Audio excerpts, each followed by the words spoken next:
Қазақстан атом электр станциясын алдағы 10 жылдың ішінде жүзеге асыралады. Бұл туралы бүгін Қазэнерджи Еуразиялық форумы барысында Қазатом өндіріс ұлттық компаниясы төрағасының орынбасары Сергей Яшин мәлімдеді. Оның айтуынша биыл үкімет атом саласын дамыту жөніндегі бағдарламаны бекітіп қойған.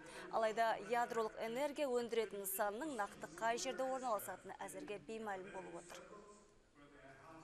Қазір тиісті жұмыстар басталып кетті. Егер атом электр станциясын салу туралы шешім шығарылса және қазіргі кезде қандай технологияның қажеттігі нақты анықталса, онда алдағы 10 жылдың ішінде еліміздің өз атом электр станциясы болады.